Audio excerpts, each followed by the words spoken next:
이제 모든 예언이 다 끝났다 그랬죠. 이제 예언이 다 끝났고 이제 마지막 천사와의 대화, 그리고 이제 요한이 마지막으로 하고 싶은 이야기, 이제 그런 것만 남아 있습니다. 그래서 이제 오늘 끝나면 이제 다음 주 월화 두 번만 하면은 이제 요한계시록이 다 끝나는데요. 이제 마지막 장면을 이제 우리가 보고 있습니다. 환상은 다 끝났으니까 요한계시록에서 어려운 거는 다 끝났고요. 뭐 실제로 해보니까 그렇게 크게 어려운 것도 아닌데, 근데 아무튼 환상적인 것은 다 끝났기 때문에 특별한 것은 별로 없습니다. 오늘은 무슨 내용이냐면, 요한이 이 환상을 다 봤죠.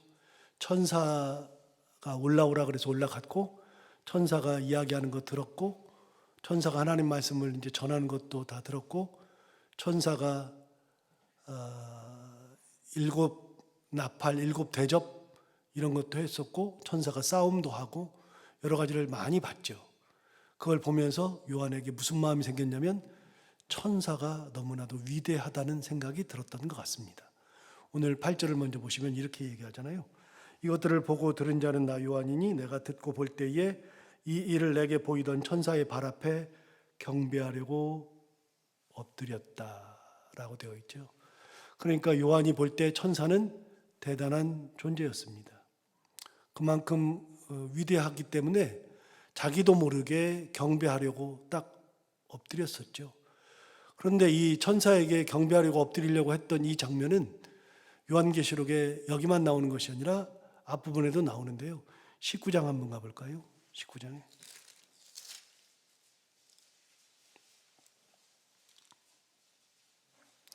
19장 9절부터 보시면 천사가 내게 말하기를 기록하라.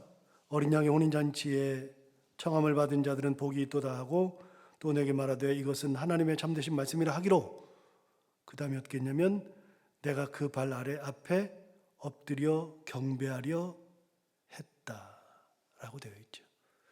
역시 천사에게 경배하려고 했었던 장면이 19장에서도 한번 나왔었던 적이 있었습니다.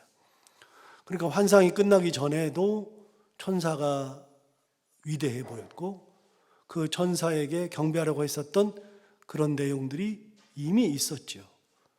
그렇게 했을 때 천사가 어떻게 했느냐? 계속해서 19장 10절을 보시면 천사가 이렇게 했을 때 뭐라 그랬냐면, 10절 다시요.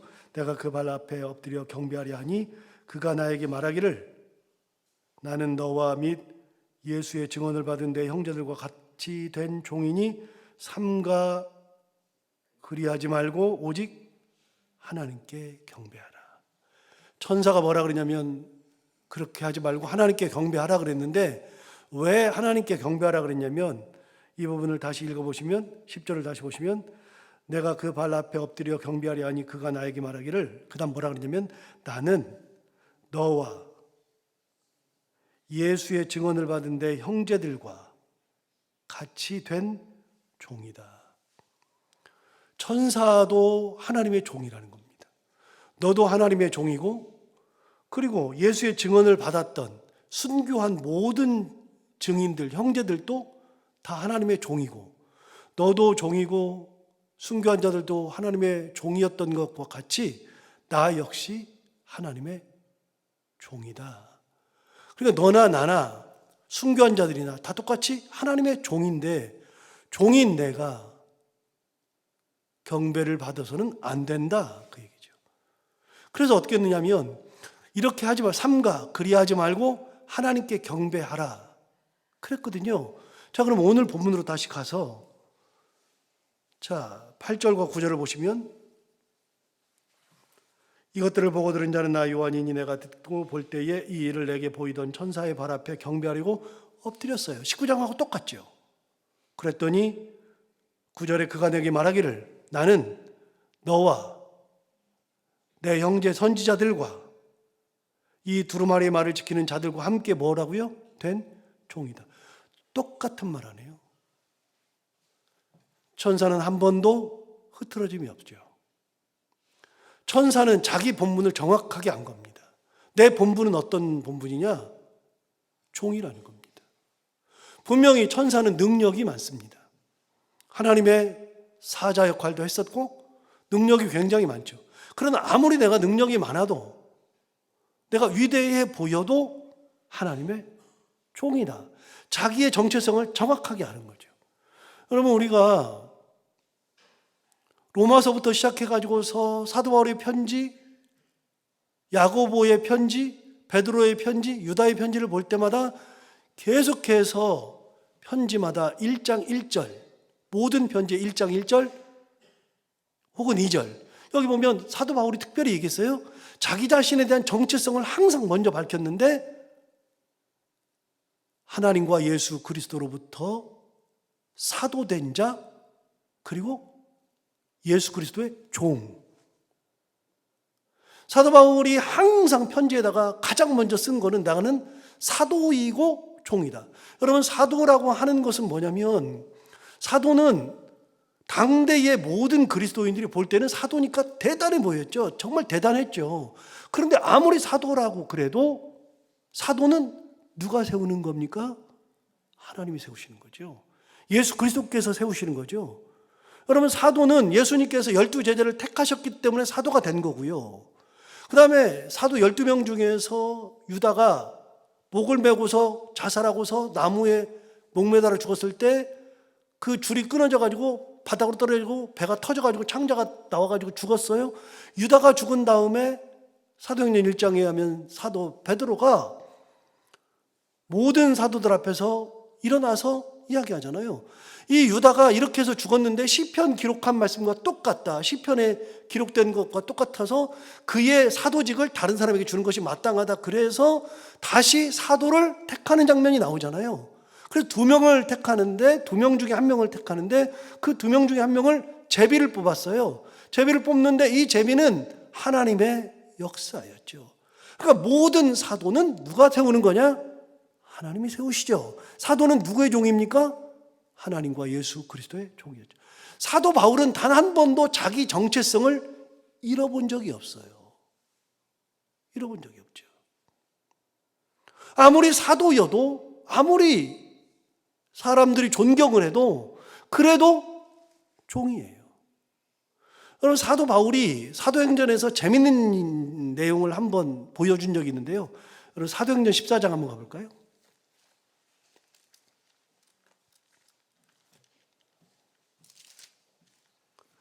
사도행전 14장에 보면 제가 가지고 있는 성경으로 212페이지,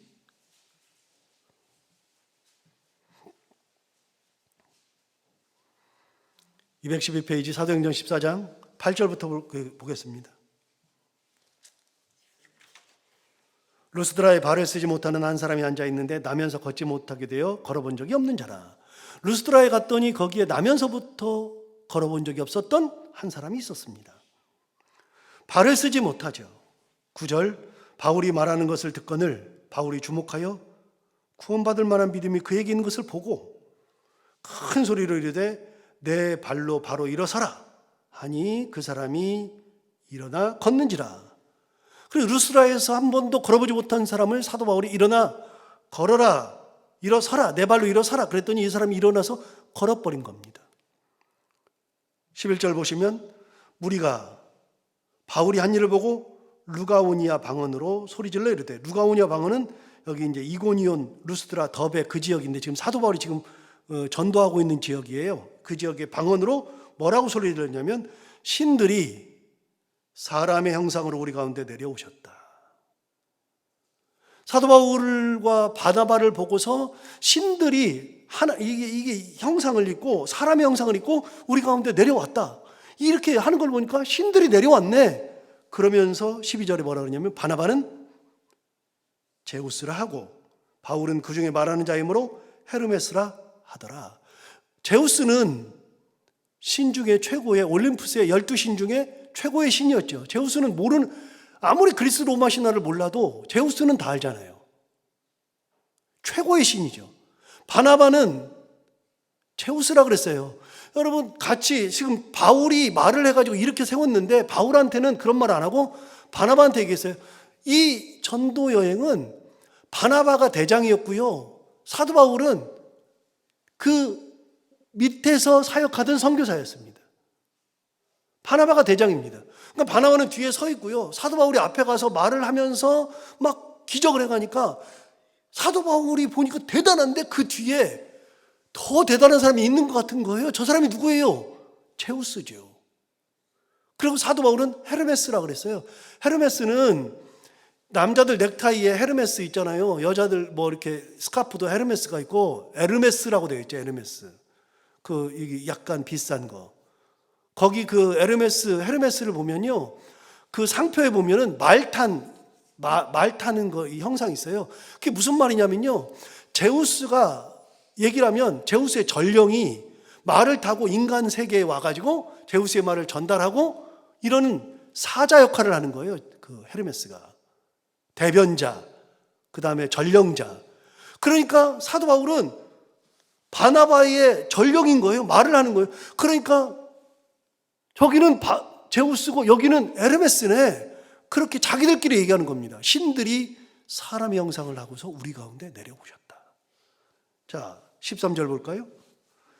시외에 있는 제우스 신당의 제사장이 소와 화환들, 꽃이죠. 소와 꽃들을 가지고 대문 앞에 와서 무리와 함께 제사하고자 하니, 여러분 이 사람들이 사도 바울과 바나바에게 누가 왔으니까, 제우스가 왔으니까, 헤르메스가 왔으니까 소를 몰고 오고 꽃을 들고 와가지고서 문 앞에 서가지고서 제사하려고 했어요. 이런 적이 있었어요. 그랬더니 14절 보세요.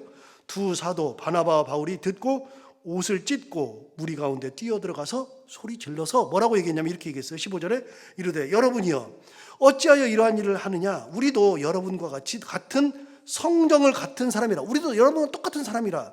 여러분에게 복음을 전하는 것은 이런 헛된 일을 버리고 천지와 바다와 그 가운데 만물을 지으시고 살아계신 하나님께로 돌아오게 함이라.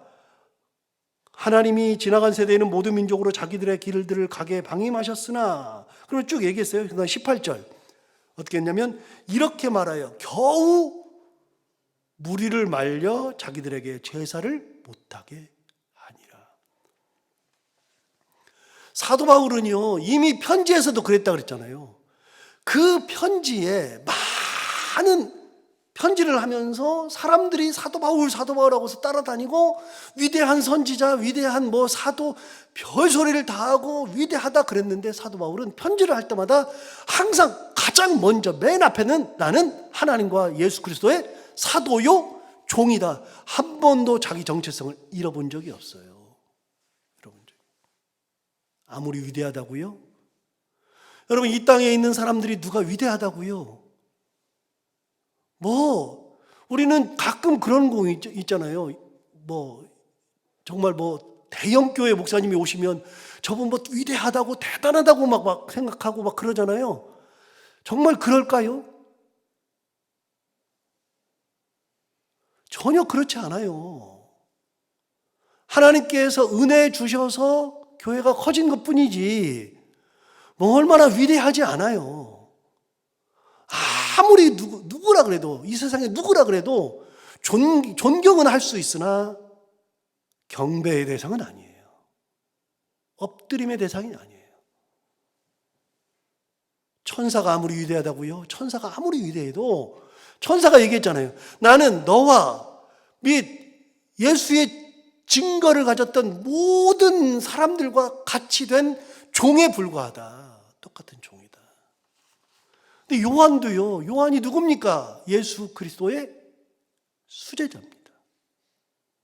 그 요한마저도 천사를 봤을 때 능력이 대단하고 위대한 일을 하고 하나님의 전령이고 이런 환상을 보여주고 하니까 너무나도 대단해 보이니까 요한마저도 경배하려고 했었잖아요. 19장에서 이미.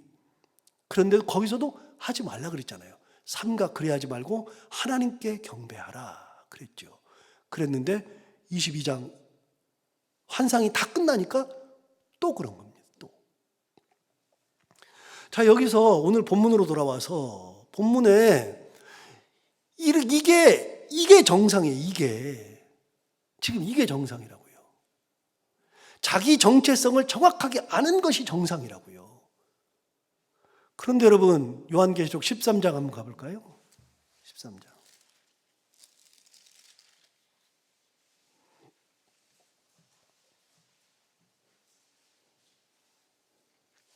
13장을 가보면 3절에 보세요.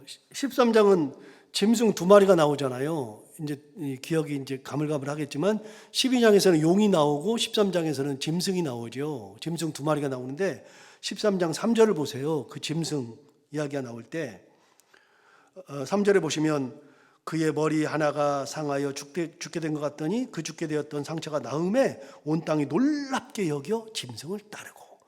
여러분 이 머리가 그 7개나 돼요. 이 짐승이 7개나 되는 것 중에서 그 머리 하나가 상하여 죽게 되었는데 죽은 게 아니라 죽게 되었다가 상처가 나았어요. 나았더니 사람들이 보고 온 땅이 놀랍게 여기면서 짐승을 따라요.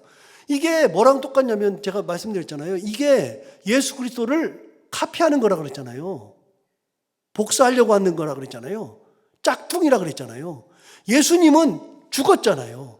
하나밖에 없는 생명을 내줬잖아요. 그런데 이 짐승은 머리가 7개인데 그 중에 하나만 죽으려고 하다가 살아난 거죠. 똑같이 비슷하게. 그래봐야 짝퉁이라 그랬죠. 그런데 그걸 보고서도 사람들이 와 대단하다 그러고서 그 짐승을 따르고 14절 보세요. 4절. 용이 짐승에게 권세를 주므로 용에게 경배하며 짐승에게 경배하여 이르되 누가 이 짐승과 같으냐 누가 능히 이와 더불어 싸우리요. 그러면서 사람들이 경배하고 막 다니는 겁니다. 경배하고. 엄청 경배한 겁니다. 뒤에 15절 가볼까요? 13장 15절. 그가 권세를 받아 그 짐승의 우상에게 생기를 주어 그 짐승의 우상으로 말하게 하고 또 짐승의 우상에게 경배하지 아니하는 자는 몇이든지 다 죽이게 하더라. 짐승의 특징은요, 지가 잘난 줄 아는 거예요. 사탄의 특징은 지가 잘난 줄 아는 거예요. 그래서 경배하게 하는 거예요. 나한테 경배해. 경배를 안 하면 어떻게 해요? 몇 명이든지 죽여요. 다 죽였어요. 여러분 천사는 짐승과 싸워서 이겼어요. 이겼는데도 요한이 경배하려고 했을 때 삼가 그리하지 말고 하나님께 경배하라 그러죠. 그런데 짐승은요 나한테 경배해. 경배 안 하면 다 죽여. 싹 다. 다시요. 사탄은 지가 잘난 줄 알아요. 교만이 하늘을 찌르죠. 인간도 다시요. 인간은 존경은 받을 수 있어요. 참 대단하다. 존경은 받을 수 있어요. 그래봐야 뒤가 구려요. 다 인간들은 다 뒤가 구려요. 어제 말씀드린 것처럼 하나님은 참되고 신실하다 그랬는데 인간은 참되려고 노력하는 것이지 참되지 않아요. 신실하려고 노력하는 거지 절대로 신실하지 않아요.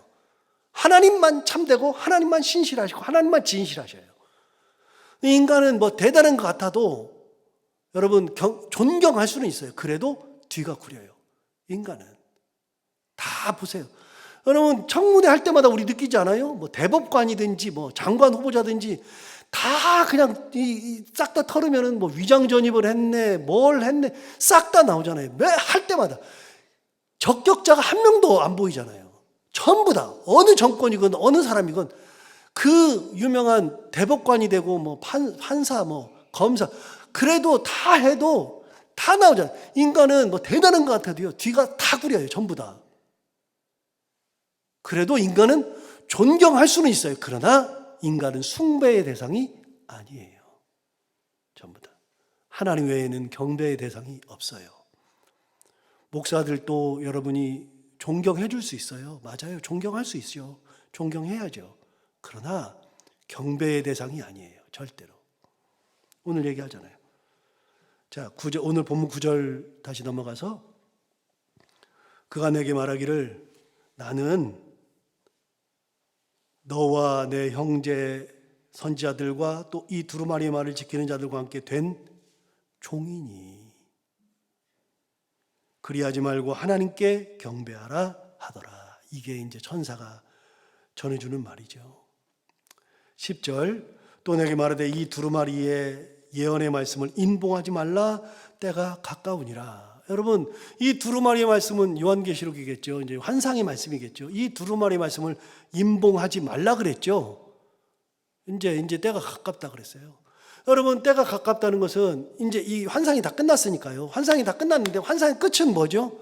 새 하늘과 새 땅이고 새 예루살렘을 창조했고 사망이 없어지고 사망마저도 불못에 들어가고 아예 그냥 새로운 카이논의 세계를 하나님께서 만드시고 카이논의 예루살렘 만드시고 사람들을 거기다 두어서 하나님께서 거기다 장막을 치시고 함께 거하시고 거룩한 성을 만드시고, 이게 이제 환상이죠. 이게 끝이 아니라요, 이거는 환상의 끝이에요. 그러니까 이게 곧 되는 거예요.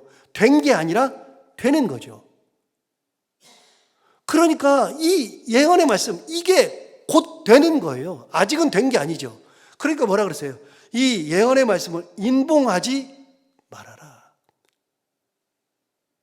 인봉하지 말라는 건 뭐예요? 이제는 누구나 다 보게 해라. 다, 싹 다, 때가 가까우니라. 시간이 가서 못 찾아보는데 다니엘 12장 4절에 가면요, 다니엘한테 이렇게 말했어요. 다니엘아, 마지막 때까지 이 말을 간직하고 간수하고 이 글을 봉함하라. 그런 적이 있어요. 다니엘한테는 이 글을 봉함하라 그랬어요. 인봉치라 그랬어요. 여러분, 다니엘한테는 인봉을 치라 그랬는데 여기서는 인봉하지 말래요. 무슨 말이에요? 다니엘한테는 인봉을 하라 그런 얘기는 이거는 아직도 비밀이다. 아직은 꺼내놓을 때가 안 됐다 그 말이죠. 그런데 인봉을 안 한 것은 얼마든지 열어서 볼 수 있는 거니까 때가 가깝고 이제는 누구나 봐도 된다. 이제는 비밀도 아니다. 여러분, 요한계시록의 말씀은 비밀이 아니에요. 어느 날에 그렇게 막 이렇게 일어나는 게 아니라 이거는 언제든지 우리가 꺼내서 봐야 되는 거예요. 이제 가까운 거예요. 진짜 하나님의 나라가 새 하늘과 새 땅이 가깝게 되었다. 그러니까 인봉하지 말아라 이야기했고, 마지막 11절, 불의를 행하는 자는 그대로 불의를 행하고 더러운 자는 그대로 더럽고 의로운 자는 그대로 의를 행하고 거룩한 자는 그대로 거룩하게 하라. 여러분, 그대로 두라는 겁니다. 그대로. 이제는 더러운 자는 그냥 더럽고 불의를 행하면 불의를 행하게 하고, 의로운 자는 그대로 의롭고 거룩한 자는 거룩하고, 이제는 자기의 모습 그대로, 더 이상은 이제는 바뀔 수가 없어요. 옛날에는 더럽고 그리고 죄를 짓고 그러면 회개를 하잖아요. 우리가 하나님 앞에 회개하고 하나님 앞에 돌아와서 하나님의 백성이 되고, 그래서 완전히 우리가 구원받은 백성으로 바뀔 수 있는데 이제는 끝났잖아요. 더 이상은 바뀌지 못해요. 더러운 자가 깨끗하게 되지 않고 깨끗한 자가 이제 더럽게도 되지 않아요. 이제는 끝이에요. 여러분, 2장 한번 가서 볼까요? 2장. 우리가 봤던 건데,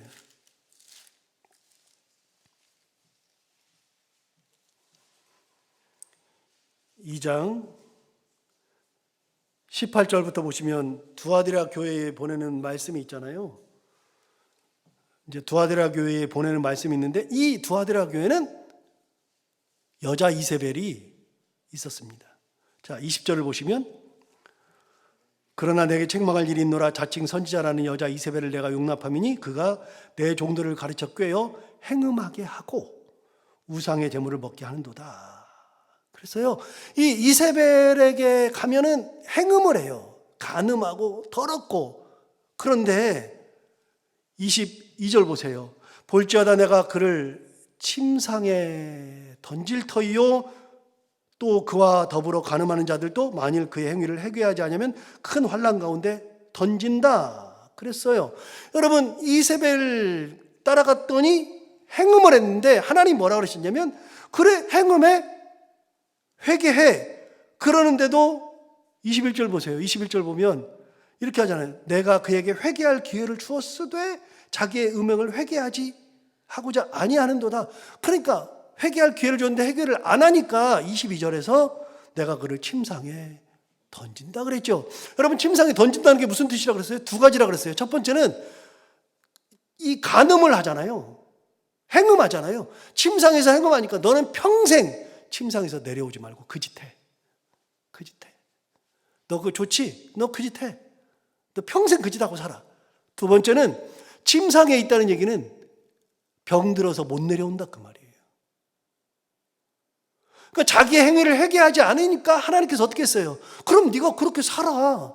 너 좋은 대로 살아. 그냥 해봐. 그리고 거기서 아예 못 내려오게 만드시죠.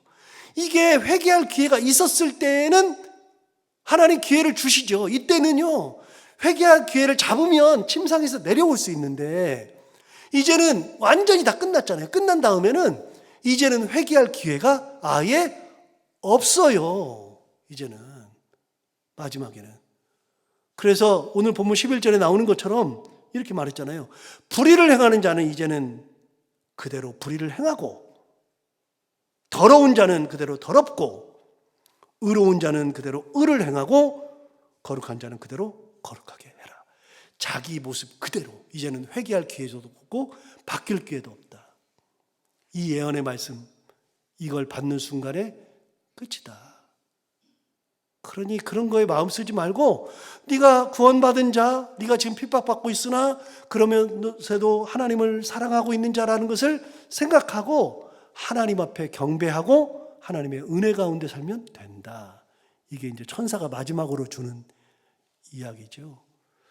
예, 요한계시록의 마지막 부분입니다. 마지막 부분에서 다시 한번 하는 얘기는 나에게 경배하지 말고 하나님께 경배하라. 나도 종된 자일 뿐이다. 그리고 이거는 곧 드러난 일이니까 임봉도 하지 말아라.